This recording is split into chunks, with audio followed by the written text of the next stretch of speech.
আসসালামু আলাইকুম ওয়া রাহমাতুল্লাহ।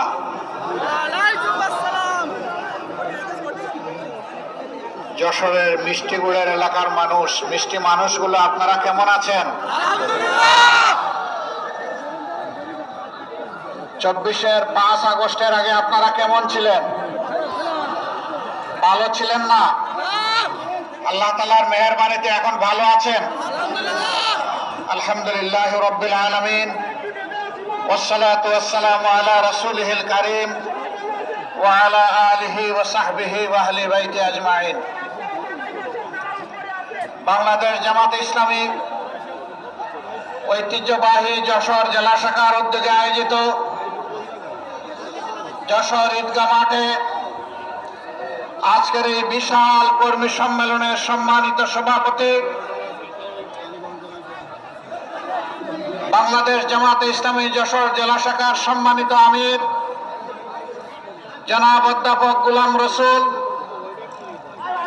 বিশেষ অতিথি বাংলাদেশ জামাতে ইসলামীর কেন্দ্রীয় নির্বাহী পরিষদের সম্মানিত সদস্য জনাব মোবারক হুসাইন, কর্মপরিষদ সদস্য বিশিষ্ট আলেমে দ্বীন মুহাদ্দিস আব্দুল খালেক, মঞ্চে বসা আঞ্চলিক, স্থানীয় এবং জেলা নেতৃবৃন্দ, বন্ধু সংগঠনের ভাই ও বোনেরা, সহকর্মী বন্ধুগণ, সাংবাদিক ভাইয়েরা, আল্লাহ তাবারক তাআলার শুকরিয়া আদায় করছি। সাংবাদিকদের উপর মানুষ ক্ষেপে গেছে। আপনারা তো খেপবেন 5 তারিখের আগে, এখন 5 তারিখ চলে গেছে, এখন আর খেপেন কেন? আপনারা একটু তাদেরকে তাদের দায়িত্বটা পালন করতে দেন। এটা তাদের পেশাগত দায়িত্ব। এখানে না দাঁড়ালে তারা ভালো করে আজকের এই সমাবেশকে ধারণ করতে পারবে না। আল্লাহ তাআলা যারা ধৈর্যশীল তাদের জন্য সুসংবাদ দিয়ে বলেছেন, ইয়া আইয়ুহাল্লাযীনা আমানুস্তাঈনু বিস-সাবরি ওয়াস-সালাহ। নামাজ এবং সবরের মাধ্যমে আল্লাহ তাআলা তার সাহায্য কামনা করতে বলেছেন। এরপরে বলেছেন, এইরকম যারা করবে আমি তাদের সাথে আছি, ইন্নাল্লাহা মা'আস-সাবিরিন। আপনারা কি চান না যে আল্লাহ তাআলা আপনাদের সাথে থাকুন? তাহলে আশা করি এই ভাইদেরকে আপনারা আর কষ্ট দিবেন না। তারা তাদের পেশাগত দায়িত্ব পালন করছে। এর আড়ালে যারা পড়ে গেছেন, আল্লাহ তাআলার দরবারে দোয়া করি তারা যদি চামড়ার চোখ দিয়ে আমাকে নাও দেখতে পারে, আল্লাহ যেন দিলের চোখ তাদের খুলে দেন। প্রিয় সম্মানিত ভাইরা, আমি দুঃখ প্রকাশ করছি, এত বড় কর্মী সম্মেলন যশোর জেলার ভাইদের নিয়ে হলো, কিন্তু আমরা আমাদের বোনদেরকে এই ধরনের আয়োজনে আমরা সম্পৃক্ত করতে পারলাম না। ভবিষ্যতে ইনশাআল্লাহ আমরা চেষ্টা করব। ভাইরা যারা এসেছেন তারা মনের পকেটে নিজের খোরাক নিয়ে যাবেন এবং বোনদের জন্যও কিছু নিয়ে যাবেন, পরিবারের সবার জন্য নিয়ে যাবেন, সমাজের জন্য, আপনজন প্রিয়জনের জন্য নিয়ে যাবেন। তাহলে ঘাটতি ইনশাআল্লাহ কিছুটা পূরণ হবে। আমার প্রিয় সম্মানিত ভাই ও বোনেরা, বাংলাদেশ আমাদের প্রিয় দেশ। আল্লাহ তাআলা মেহেরবানি করে এদেশের আমাদেরকে জন্ম দিয়েছেন। সুজলা সুফলা আমাদের প্রিয় দেশ। মাটির উপর সবুজ, মাটির নিচে খনিজ পদার্থ, জল ভরা, পানি ভরা। আল্লাহ তাআলা অনেক নিয়ামত আমাদেরকে দিয়েছেন। এদেশের বাতাসেও নিয়ামত, কিন্তু আমাদের কিসমতের একটা জায়গায় ঘাটতে রয়ে গিয়েছে। এটি আমাদের কারণে। এটি হচ্ছে আমরা সৎ নেতৃত্বের, আমানতদার নেতৃত্বের নিয়ামত থেকে এই জাতি এখনো বঞ্চিত থেকে গেল। এই জায়গাটা পরিপূর্ণ না হলে আমাদের প্রিয় জাতি সত্যিকার অর্থে মর্যাদাপূর্ণ জাতি হতে পারবে না। 24 সালের 5 আগস্টের আগ পর্যন্ত বাংলাদেশে ছিল দুঃশাসন এবং দুর্নীতিতে পরিপূর্ণ। এই দলটি অতীতে যখনই ক্ষমতায় এসেছে এদেশের মানুষের উপর প্রতিশোধ নিয়েছে। তারা দুঃশাসন এবং দুর্নীতিতে দেশকে ডুবিয়ে দিয়েছে। এবারও তার ব্যতিক্রম হয়নি, বরঞ্চ গায়ের জোরে একটানা 15.5 বছর গদি ছিনতাই করে দেশ শোষণ করার কারণে এবারকার যন্ত্রণাটা, এবারকার জুলুমটা ছিল যে কোনো সময়ের চাইতে অনেক বেশি। আল্লাহ তাআলার দরবারে দোয়া করি, আল্লাহ তো চাইলে যে কাউকেই হেদায়েত দিতে পারেন। আমরা তাদের জন্য আল্লাহর দরবারে হেদায়েতের দোয়া করি। নিজেদের জন্য আমরা আল্লাহর দরবারে কামিল হেদায়েত ভিক্ষা চাই। আল্লাহ যেন আমাদেরকেও কামিল হেদায়েত নসিব করেন। বাংলাদেশের সমস্ত মানুষকে যেন হেদায়েতের জন্য আল্লাহ কবুল করেন। প্রিয় ভাইয়েরা, তারা কি করেছে নিশ্চয়ই আমি আসার আগে সহকর্মীদের মুখ থেকে আপনারা সব শুনেছেন। আমি ওই কথাগুলো বলে আমার সময় আর নষ্ট করতে চাই না। শুধু আল্লাহর শুকরিয়া এতটুকু আদায় করতে চাই যে কল্পনাও করে নাই বাংলাদেশের মানুষ, বিশ্বের মানুষ, যে এই ধরনের একটি ফ্যাসিবাদী রেজিম, একটি শাসন এই বছরের আগস্টের 5 তারিখ শেষ হয়ে যাবে। এটা কেউ আমরা কল্পনা করি নাই। আসমান জমিনের মালিক বাংলাদেশের জনগণকে, মজলুম জনগণকে এটা উপহার দিয়েছে। আলহামদুলিল্লাহ রাব্বিল আলামিন। এর সমস্ত কৃতিত্ব আল্লাহ তাআলা। জমিনের কৃতিত্ব 18 কোটি মানুষের, মজলুম মানুষের। নেতৃত্বের কৃতিত্ব আমাদের গর্বের সন্তানদের। যারা রাস্তায় নেমেছিল তাদের একটি দাবি আদায়ের জন্য, কোটা সংস্কারের দাবিতে। এই দাবিকে সরকার পুরানা কায়দায় গায়ের জোরে হেলমেট এবং হাতুড়ি বাহিনী পাঠিয়ে গুলি আর বন্দুক দিয়ে দমন করতে চাইল। রংপুরে আমাদের একটি সন্তান, সে বুক খুলে ডানা মেলে দাঁড়িয়ে বলেছিল, বুকের ভিতরে তুমুল ঝড়, বুক পেতেছি গুলি কর। তার আত্মবিশ্বাস ছিল, সে সঙ্গত, ন্যায়সঙ্গত দাবিতে ছাত্র সমাজের সাথে রাস্তায় নেমেছে, যুব সমাজের সাথে রাস্তায় নেমেছে। তার দেশের পুলিশ তার বুকে গুলি করবে না। কিন্তু দুর্ভাগ্য, স্বৈর শাসকের নির্দেশে পুলিশ পরপর 3টি গুলি করে তাকে শেষ করে দিল। আল্লাহ তাআলার দরবারে দোয়া করি, আল্লাহ তাকে এবং তাদের এই দাবি আদায়ে জনগণকে মুক্তি দেওয়ার জন্য এই সংগ্রামে যারাই জীবন দিয়েছে, আল্লাহ তাদেরকে শহীদ হিসাবে কবুল করুন। তাদের পরিবারকে আল্লাহ তাআলা উত্তম ধৈর্য ধারণের তৌফিক দান করুন। যারা আহত হয়েছে, পঙ্গু হয়েছে, আল্লাহ তাআলা তাদের প্রশান্তির হাত বুলিয়ে দিন এবং সেই সাথে তাদেরকে সুস্থতার পূর্ণ নিয়ামত আল্লাহ তাআলা দান করুন। পরিশেষে যারা রাস্তায় নেমেছিলেন বুক পেতে, তাদের বীরত্বগাথার জন্য তাদের প্রতি গভীর কৃতজ্ঞতা জানাচ্ছি, অভিনন্দন জানাচ্ছি। প্রিয় ভাইয়েরা, নেতৃত্বের এই গৌরব আমাদের সন্তানদের শুধু নয়, আমাদের, কারণ তারা তো আমাদেরই সন্তান।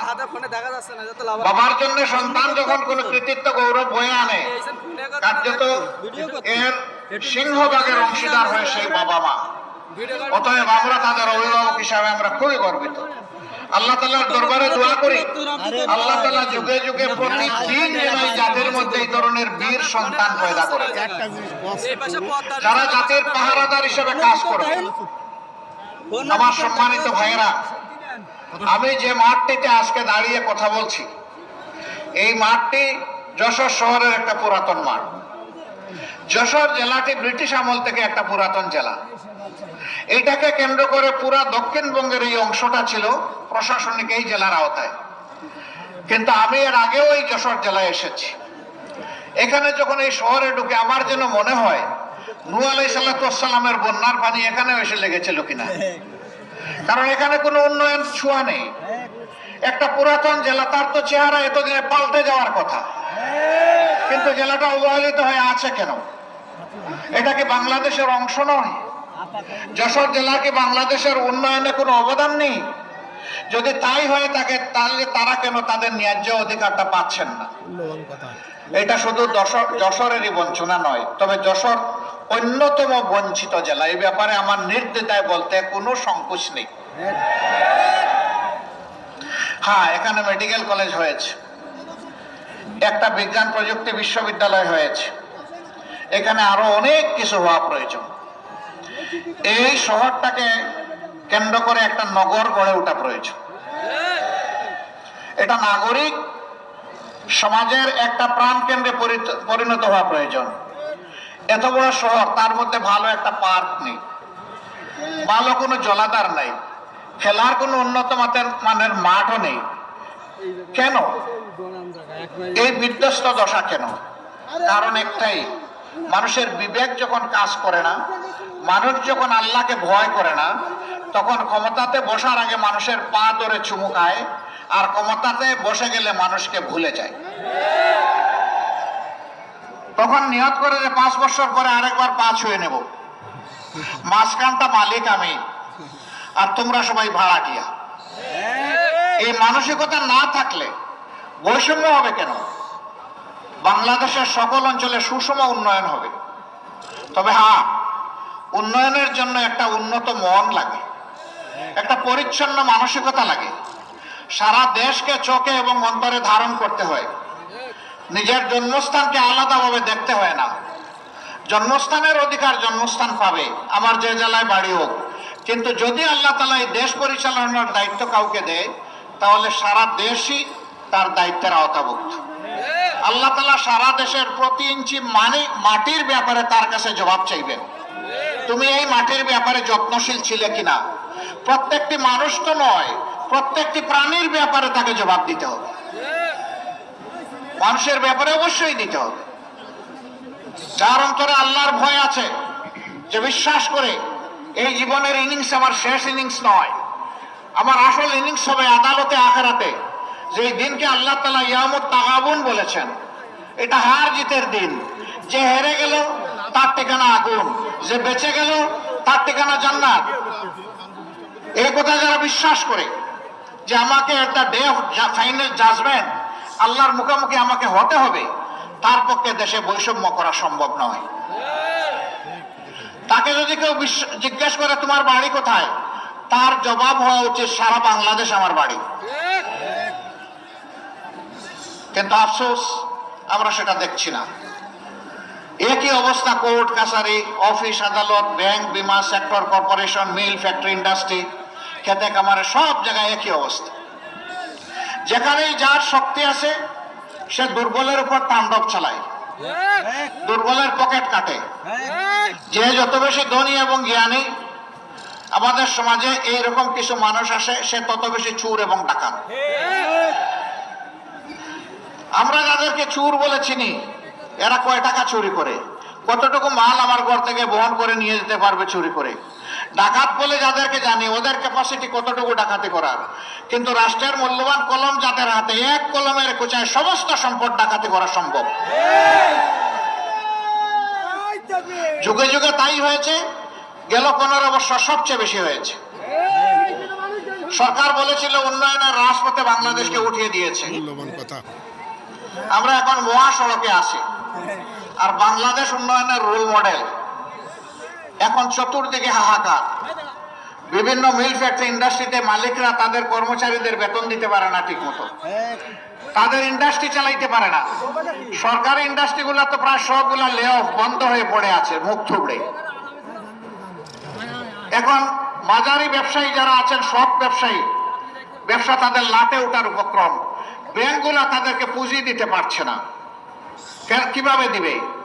সমস্ত ব্যাংক ফুকলা করে, পেট খালি করে, ওরা যে চুরি করে দেশের বাইরে সমস্ত সম্পদ পাচার করে দিয়েছে। টাকা আসবে কোত্থেকে? এখন যে অর্থনীতির চাকা ঘোরানোর জন্য ব্যাংকগুলা যে টাকা দিবে, সেই টাকাই তো ব্যাংকের কাছে নাই। কিছুদিন এমনও গিয়েছে, ব্যাংকে গিয়ে মানুষ টাকা উঠাইতে পারে নাই, কারণ টাকা নাই, দিবে কোত্থেকে? আলহামদুলিল্লাহ, ইতিমধ্যে বর্তমান অন্তর্বর্তীকালীন সরকার দেশের যে বৈদেশিক মুদ্রার যে রিজার্ভ, সেটাকে যেমন বাড়িয়েছে, ব্যাংক সেক্টরকে আস্তে আস্তে সচল করতে যাচ্ছে। কিন্তু জাতির প্রত্যাশা অনেক বেশি। আমরা চাই আরো স্পিডি হোক, আরো গতিশীল হোক অর্থনীতির চাকা। সরকার এই ক্ষেত্রে আরো বেশি দায়িত্বশীল ভূমিকা পালন করুক। বাজারে এখন আগুন, মানুষের পেট ভরতে হয় এখন আগুন দিয়ে। দ্রব্যমূল্যের অগ্নিমূল্য, আগের সিন্ডিকেট গুলো এখনো সরকার ভাঙতে পারে নাই। তবে ক্ষেত্র বিশেষে সিন্ডিকেট না ভাঙলেও সিন্ডিকেটের হাত বদল হয়েছে। একজন চাঁদাবাজি করে পেট ভরে পালিয়ে গেছে, আর কেউ এসে আবার চাঁদাবাজিতে লেগে যাক, সেটা কিন্তু আমরা চাই না। কিন্তু দেশ কি চাঁদাবাজ মুক্ত হয়েছে? দখলদার মুক্ত হয়েছে? হয় নাই। জুলুম মুক্ত হয়েছে? হয় নাই। হ্যাঁ, এই আন্দোলনে আমরা অনেকেই ক্ষতির সম্মুখীন হয়েছি, ত্যাগ স্বীকার করেছি, সকল দল, শুধু জামাত ইসলামী না। হয়তোবা জামাত কিছু কিছু ব্যাপারে অনন্য, যেমন 1 থেকে 11 জন শীর্ষ নেতার কারো হত্যা করা হয়নি। যেমন অন্য কোনো দল নাই যে গত 15 বছর ধরে সমস্ত অফিসগুলা তালাবদ্ধ করে রেখে দেওয়া হয়েছিল। যেমন অন্য কোনো দল নাই যাদের নিবন্ধন কেড়ে নেওয়া হয়েছিল। অন্য কোনো দল নাই বেদিশা হয়ে যাদেরকে শেষ মুহূর্তে নিষিদ্ধ ঘোষণা করেছিল। এই সমস্ত বিষয়গুলো জামাতের সাথে সম্পর্কিত। কিন্তু লোক মরেছেন সকল দলের, পঙ্গু হয়েছেন সকল দলের, জেলে গিয়েছেন সকল দলের, হাজার লাখো মামলা, দফায় দফায় জেল কেটেছেন অনেকেই। তাদের সকলের প্রতি আমরা গভীর শ্রদ্ধাশীল, সহানুভূতিশীল। কিন্তু বিনয়ের সাথে একটা কথা বলতেই হবে আমাকে, যে 2000-এর কম বেশি আমাদের বুকের সন্তানেরা জীবন দিয়ে, রক্ত দিয়ে আমাদেরকে আজকে উন্মুক্ত পরিবেশ এনে দিয়ে গেল। তাদের রক্তের প্রতি আমরা যেন বেঈমানি না করি, আমরা যেন বিশ্বাসঘাতকতা, গাদ্দারি না করি। তারা বৈষম্যের বিরুদ্ধে, দুঃশাসনের বিরুদ্ধে, দুর্নীতির বিরুদ্ধে তারা আওয়াজ দিয়েছে। এখন যদি একই কাজ কেউ করে, তাহলে নিঃসন্দেহে তারা ঘৃণিত হবেন এবং নিন্দিত হবেন। আমরা আমাদের সকল সহকর্মীকে অনুরোধ জানাই, এই সমস্ত ঘৃণিত কাজে কেউ হাত বাড়াবেন না, কেউ চাঁদাবাজ হবেন না, কেউ ফুটপাতের দখলদার হবেন না, কেউ বাজার হাটের দখল জোর করে নেবেন না, কেউ জলমহাল, বালিমহাল জোর করে দখল করবেন না। এই সমস্ত ঘৃণিত কাজের মাধ্যমে আমাদের কোনো রিজেকের প্রয়োজন নেই। আল্লাহ আল্লাহর পথে আমাদেরকে যা দিবেন তাই নিয়ে আমরা সন্তুষ্ট থাকবো ইনশাআল্লাহ। আর আমরা আল্লাহর শুকরিয়া আদায় করতে থাকবো। বন্ধুগণ, এই যন্ত্রণাগুলো আমাদের পিছ ছাড়ছে না। এরকম এখন আবার অনেকে তখন আক্রান্ত, আহত হয়েছেন। এখন মামলা করতে গিয়ে 500-700 মানুষের বিরুদ্ধে মামলা। 500-700 মানুষকে, একটা মানুষকে মারতে আসছিল নাকি? আসলে 10 জন, 20 জন, 30 জন এসেছে। আমরা এই পরিবর্তনের সাথে সাথে বলেছি, অবশ্যই অন্যায়ের প্রতিকার চাওয়ার আইনগত বৈধ নাগরিক অধিকার সকলের আছে, কিন্তু সাবধান, কোনো নিরীহ মানুষকে মামলার আসামি করবেন না। আমাদের সংগঠন কোথাও কোনো নিরীহ মানুষকে মামলার আসামি করে নাই। যারা করেছেন তাদের প্রতি বিনয়ী অনুরোধ, এই মামলা দিয়ে মেহেরবানি করে, বাণিজ্য করে মানুষকে হয়রান করবেন না। যদি কেউ সত্যিকারের কালপ্রিট হয়, অবশ্যই তার নামে মামলা দেন। আপনাদের সাথে আমরাও আপনাদেরকে সহযোগিতা করব। এই মামলা আমরাও লড়বো আপনাদের সাথে, আপত্তি নেই। কিন্তু 10 জন দুষ্কৃতিকারীকে শায়েস্তা করতে গিয়ে যদি 100 জন নিরীহ মানুষকে এখানে আনেন, তাহলে মামলাটাই আপনারা শেষ করে দেবেন। এই কাজটা মেহেরবানি করে কেউ করবেন না। সম্মানিত ভাইয়েরা, এই বাংলাদেশে সবচেয়ে বেশি ক্ষতি হয়েছে আমাদের শিক্ষার ক্ষতি।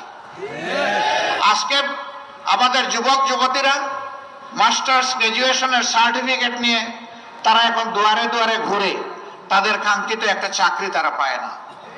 2টি কারণে পায় না। একটা কারণ হলো, একটা গোষ্ঠীর কাছে সমস্ত মানুষের কিসমত হাইজ্যাক হয়ে গিয়েছিল। এই গোষ্ঠী বাংলাদেশকে তাদের জমিদারি মনে করত। তাদের আনুগত্য যারা করবে না, তাদের জন্য এই দেশে বাঁচার কোনো অধিকার ছিল না। তাদের হাবভাবটা এরকম ছিল বন্ধুগণ। এখন তারা বিদায় নিয়েছে, এখন তো সেইটা থাকা উচিত নয়। কিন্তু শিক্ষা ব্যবস্থার যে বিধ্বস্ত অবস্থা, শিক্ষার যে মান হওয়া উচিত, বিশেষ করে নৈতিক মান থাকা উচিত, আমাদের শিক্ষা ব্যবস্থা এটা একেবারেই চলে গেছে, নাই। আমরা ইনশাআল্লাহ এই দেশটাকে শিক্ষা দিয়ে প্রথমে গড়া শুরু করব, আল্লাহ যদি আমাদেরকে তৌফিক দেন। কারণ শিক্ষা জাতির মেরুদণ্ড। যেই জাতিতে জ্ঞানী এবং শিক্ষিত মানুষ তৈরি হয়, এই জাতি বিশ্বের দরবারে বুক উঁচু করে দাঁড়ায়। আর যেই জাতিতে জ্ঞানী এবং শিক্ষিত মানুষ থাকে না, এই জাতি সবসময় বিশৃঙ্খলা এবং বিপর্যয়ের মধ্যে পড়ে থাকে। আমরা আমাদের জাতিকে আর বিশৃঙ্খলায় ফেলতে দিব না কাউকে ইনশাআল্লাহ। আমরা এমন শিক্ষা উপহার দিতে চাই যে আমাদের সন্তানেরা শিক্ষার পাঠ চুকিয়ে যখন বের হবে, সাথে একটা সার্টিফিকেট নিয়ে শুধু বের হবে না, সাথে একটা কাজ নিয়েও বের হবে ইনশাআল্লাহ। আমরা আমাদের যুবক যুবতীদের হাতকে কর্মীর হাতে পরিণত করতে চাই। সেই কর্মীর হাতগুলা এক মহানায় এনে আমরা আমাদের দেশকে গড়তে চাই, সামনের দিকে নিয়ে যেতে চাই। এবং এইভাবেই ভবিষ্যতের এই জেনারেশনের হাতে বাংলাদেশের দায়িত্ব আমরা তুলে দিতে চাই।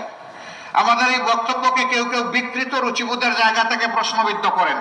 তারা বলেন, আপনি কি দেশের মালিককে দায়িত্ব তুলে দেবেন? অবশ্যই আমি দেশের মালিকদের একজন, কারণ এই দেশে 18 কোটি মানুষ এই দেশের মালিক। সুতরাং একথা বলার বৈধ অধিকার আমার এবং সবার আছে। যারা এটা বলে আসলে তারাই মালিক হওয়ার জন্য দুঃস্বপ্ন দেখছে। তারা চায় না আমাদের যুবকরা এগিয়ে যাক। আমাদের যুবকদের এই নেতৃত্ব তাদের পছন্দ হয়নি।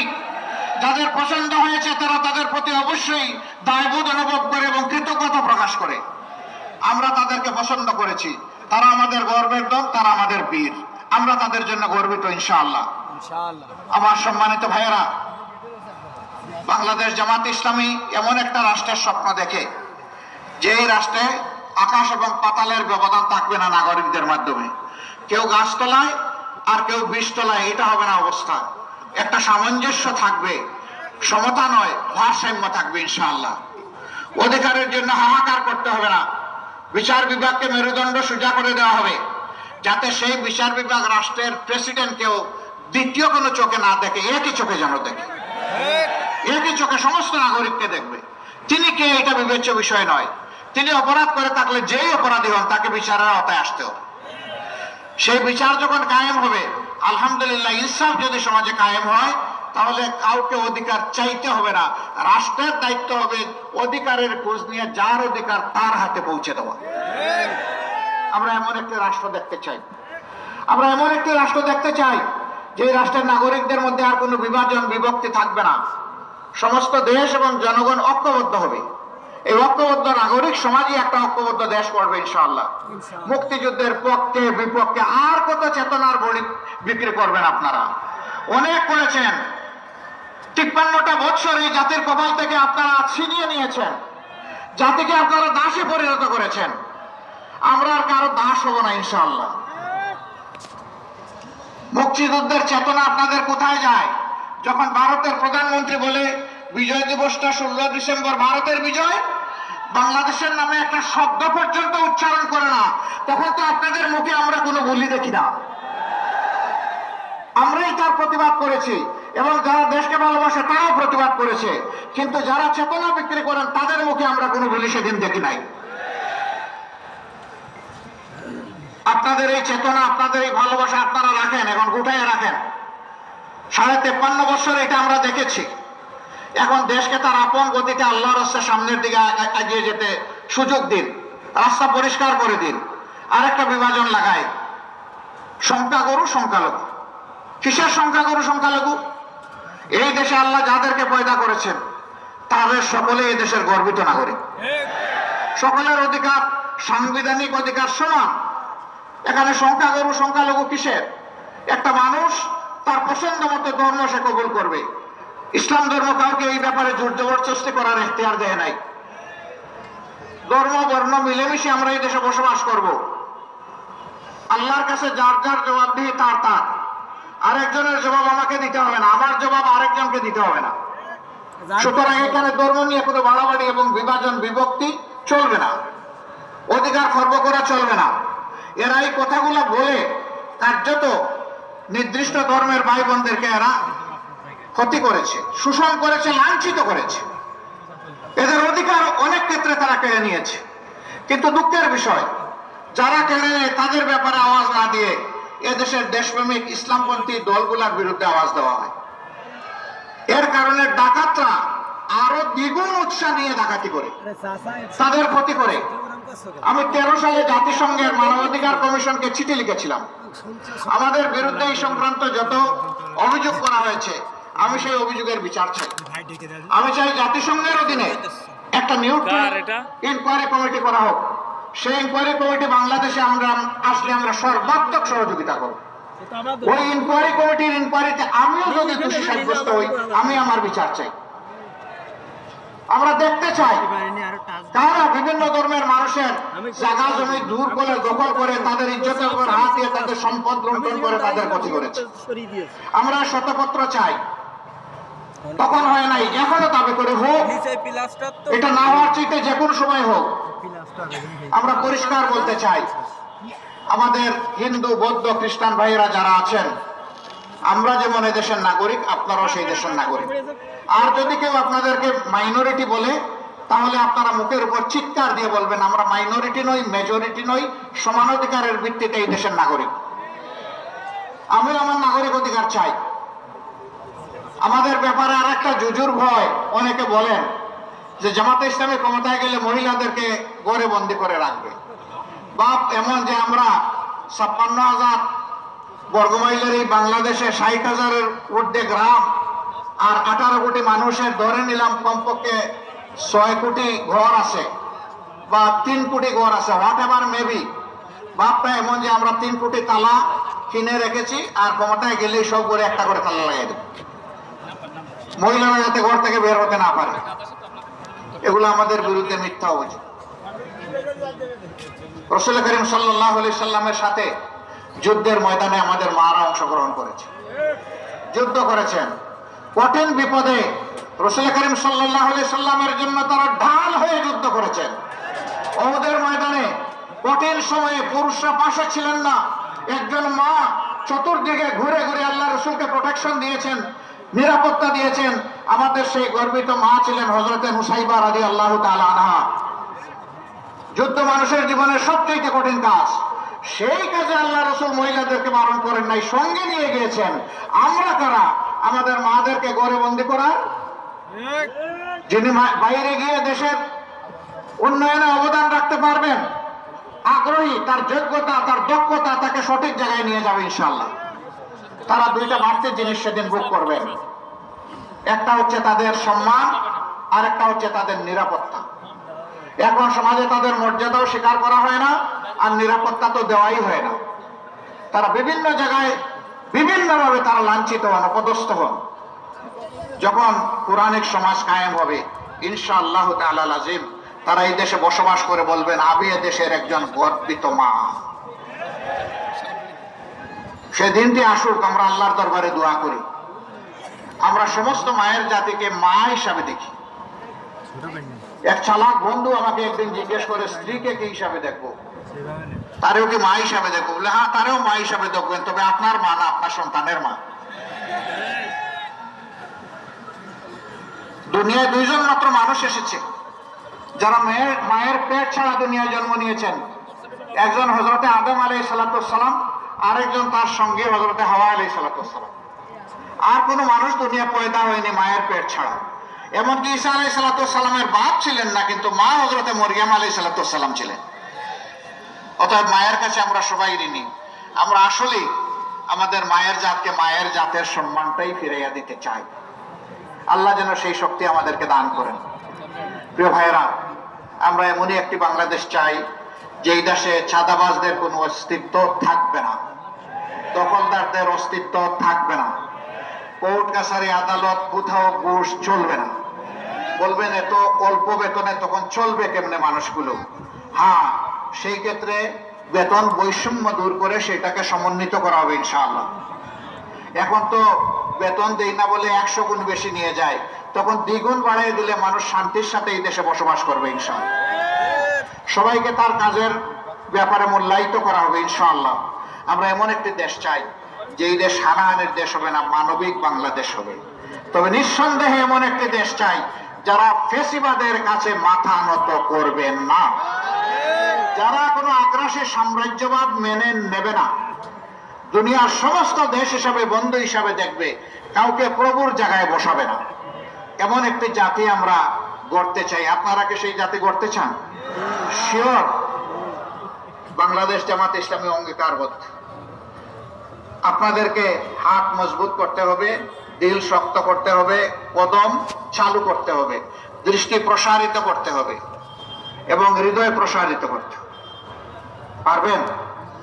বড় চ্যালেঞ্জের কথা বলে দিলাম, সহজে করা কিন্তু অত সহজ না। তবে ইনশাআল্লাহ আমাদেরকে পারতেই হবে। এই সংগঠনটি বাদ দিয়ে আর কারে নিয়ে এই দেশের মানুষ স্বপ্ন দেখবে একটু বলেন তো? কারে নিয়ে স্বপ্ন দেখবে একটা দুর্নীতি মুক্ত দেশ হবে? কারে নিয়ে স্বপ্ন দেখবে একটা চাঁদাবাজ মুক্ত দেশ হবে? কারে নিয়ে স্বপ্ন দেখবে একটা দুঃশাসন মুক্ত দেশ হবে? আপনাদের দিকে মানুষ চেয়ে আছে। বন্ধুগণ, এগিয়ে আসতে হবে। আমরা এই কাজের জন্য তৈরি আছেন? তাইলে আরো কুরবানির জন্য তৈরি হন, আরো কুরবানির জন্য তৈরি হন। আপনাদের মাধ্যমে সমাজের মানুষের কাছে আমি দুই একটা জিনিস চাইব। নাম্বার 1, আমরা যদি দেশের জন্য, জাতির জন্য কাজ করি, আমরা আপনাদের একটু ভালোবাসার কাঙ্গাল। আপনারা যেন আমাদেরকে একটু ভালোবাসা উপহার দেন। নাম্বার 2, ভালোবাসার সাথে আপনাদের জন্য একটু সমর্থন এবং সহযোগিতা পাই। নাম্বার 3, সমর্থন সহযোগিতার পাশাপাশি জাতীয় চ্যালেঞ্জ মোকাবিলায় আপনাদেরকে যেন আমরা আমাদের পাশে পাই। নাম্বার 4, এই জাতিকে বদলে দেওয়ার জন্য আপনাদের অন্তরে যেন আমাদের জন্য একটা জায়গা পাই। এই 4টা জিনিস যদি দেশবাসী আমাদেরকে উপহার দেন, আমরা দেশবাসীর কাছে চিরকৃতজ্ঞ থাকব। ক্ষমতায় যাওয়া আমাদের উদ্দেশ্য নয়, দেশে একটা সুশাসন কায়েম করা আমাদের মূলত উদ্দেশ্য। সম্মানিত ভাইয়েরা, বলছিলাম যে অনেক মানুষ শহীদ হয়েছে, যশোরেও শহীদ হয়েছে। যশোরের 4 জন সন্তান এই আন্দোলনের সময় এই মাটিতেই শহীদ হয়েছে। আমরা তাদের সকলের প্রতি কৃতজ্ঞতা জানাই। আমরা শ্রদ্ধা করে তাদেরকে অন্তরে ধারণ করব। বিগত 15.5 বছরে যারা এই ফ্যাসিবাদের বিরুদ্ধে লড়াই করতে গিয়ে শহীদ হয়েছেন, আমি আমার ভাই বোনদেরকে অনুরোধ করব, শহীদ পরিবারগুলোতে আপনারা আপনাদের নিজের বুকে শ্রদ্ধার সাথে ধারণ করবেন, তাদের সাথে এবং পাশে থাকবেন ইনশাআল্লাহ। উলামায়ে কেরাম জাতিকে বিপদের সময় পথ দেখান। বিগত সরকার সেই উলামায়ে কেরামদেরকেও সহ্য করতে পারেনি, দফায় দফায় তাদেরকে কষ্ট দিয়েছে, হেফাজতের সাথে কি আচরণ করেছে, হাজার হাজার আলেমকে বন্দী করে হাতে হ্যান্ডকাপ, পায়ে বেড়ি, এক জেল থেকে আরেক জেলে টানাটানি এবং লাঞ্ছনাকর অপমানজনক আচরণ তাদের সাথে করেছে, সহ্য করার মতো না। অথচ সেই উলামায়ে কেরামের পিছনে দাঁড়াই আমরা সকলে নামাজ আদায় করি। তারাই আমরা মরে গেলে আমাদের লাশটা সামনে নিয়ে জানাজার নামাজ আদায় করেন। আর তাদের সাথে এই নিষ্ঠুর আচরণ, আল্লাহর আরশ কেঁপেছে সেদিন। তাদের চোখের পানিতে শহীদের রক্তের ফোঁটায় আল্লাহর আরশ নিশ্চয়ই কেঁপে উঠেছে। এই সব কিছুর ফসল হচ্ছে বর্তমান বাংলাদেশ। এটি একটি অপূর্ব সুযোগ আল্লাহ তাআলা দুয়ার খুলে দিয়েছেন বাংলাদেশকে তার সঠিক রাস্তায় উঠিয়ে দেওয়ার। আসুন আমরা সবাই মিলে অঙ্গীকারবদ্ধ হই, একটা ঐক্যবদ্ধ ফ্যাসিবাদ এবং সাম্রাজ্যবাদ বিরোধী জাতি গঠনের মাধ্যমে আমরা সামনের দিকে এগিয়ে যাব। প্রিয় দেশকে আমরা ন্যায় এবং ইনসাফের সৌধের উপর প্রতিষ্ঠিত করব এবং একটা সাম্যের মানবিক বাংলাদেশ গড়ব। আল্লাহ আমাদের সহায় হন। আল্লাহ হাফিজ। বাংলাদেশ জিন্দাবাদ। বাংলাদেশ জামাতে ইসলামী জিন্দাবাদ। আসসালামু আলাইকুম ওয়া রাহমাতুল্লাহ।